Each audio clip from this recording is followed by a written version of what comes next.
Good evening, everybody. And yeah, as you've no doubt realised, there are three of us best men here today. And I know one is the more usual number, but we do have to work that little bit harder to raise the average up towards best. Sorry about that. I'd like, if I may, to tell you a story. The year is 2006, and a smoking hot and fiercely single Dani Ray is out on the town. Hi there. She's looking for love, or nothing serious. She's in a well-known Edinburgh hotspot. Sweat drips down the walls and condensation beads on the beer glass in front of her. A charming and attractive young man sits himself beside her. The rapport is immediate. Eyelashes flutter and pulses quicken. The sexual tension is palpable, perhaps even visible.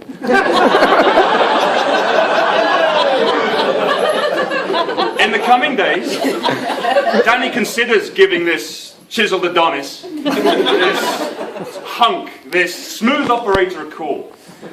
Fortunately for all parties involved, she never rang me. And Tim was able to sweep in and make his move instead. When I say make his move, I mean add credit to his phone so he could text her.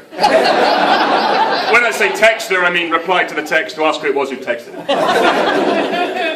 It's fine. For those of you who've only seen Tim, by the way, in combats and black shirts, he's this one here.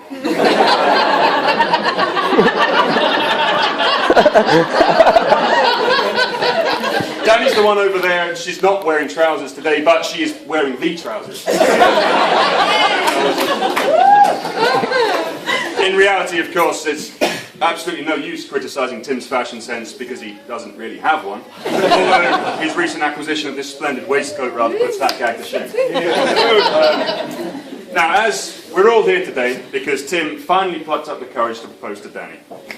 We all knew it was a case of when and not if.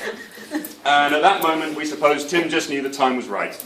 And it just happened to coincide with the time right after Dani told him to ask her to marry him. It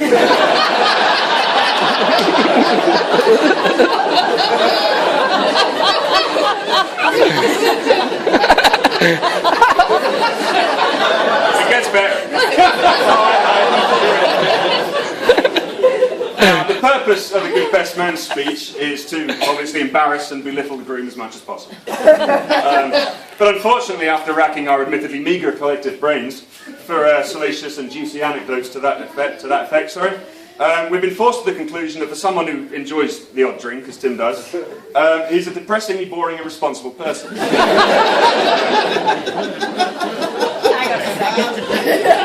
It's possible that these decidedly non-Scottish traits are due to his wholesome German upbringing in a small town near Wank.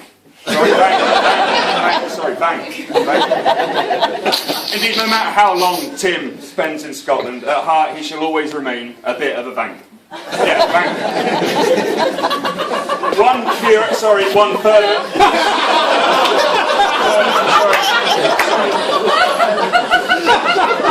One further side effect of his Teutonic boyhood is surely his appreciation of always being in control of events, at least those out with his relationship.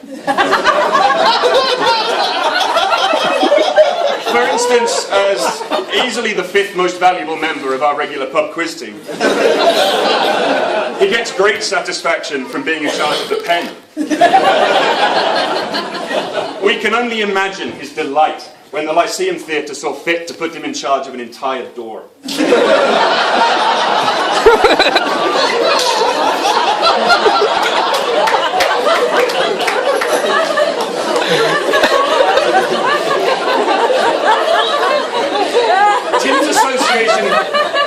Tim's association with the theatre, of course, runs much deeper.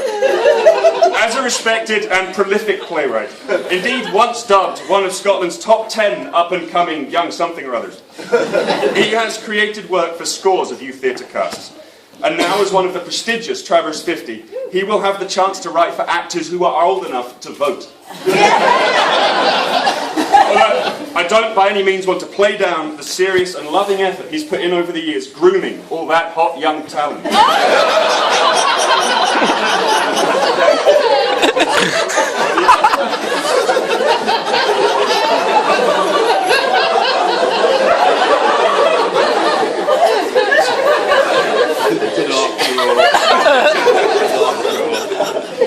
Show business is just one environment in which Tim has cultivated a large and devoted group of friends.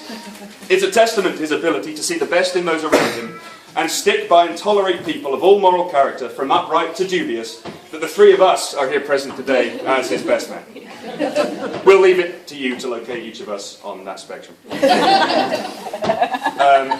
Tim's loyalty, indeed, is truly breathtaking. I mean, look how long he goes between changing phones.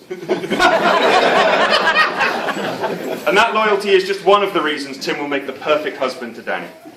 He will never stay out all night debating the key issues of the day with his erudite friends. He might stay out all night drinking with his moronic friends. He will never stay up all night playing meaningless games on the internet, because online chess is not meaningless.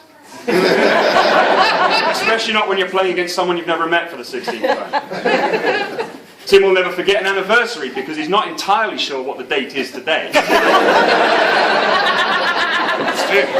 And he would never take or borrow anything of Dani's Sayer socks because she can't keep a matching pair together for very long. Although for this matching pair, we're sure they will both manage to make a long-term exception.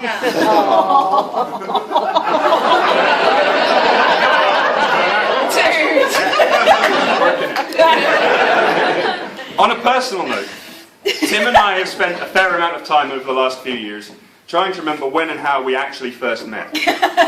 It may be due to spending a lot of our late teens and early 20s inebriated, or possibly due to the first signs of age's inevitable effects on our memory, but we have never come to a definitive answer. I like to think, however, and I'm sure Dani would agree, that it's because once you become the honoured recipient of Tim's friendship, it becomes hard to imagine being in a state without it. So, in an effort to remain as such, and no matter how hard Tim thinks we have been or will be on him during this speech, I have personally ensured that nobody mentions the Viennetta incident. Now, since I don't do well with real emotion, and I've already fleed perilously close to it, I would like to pass over to my co-best man, Mr. Callum Hendry.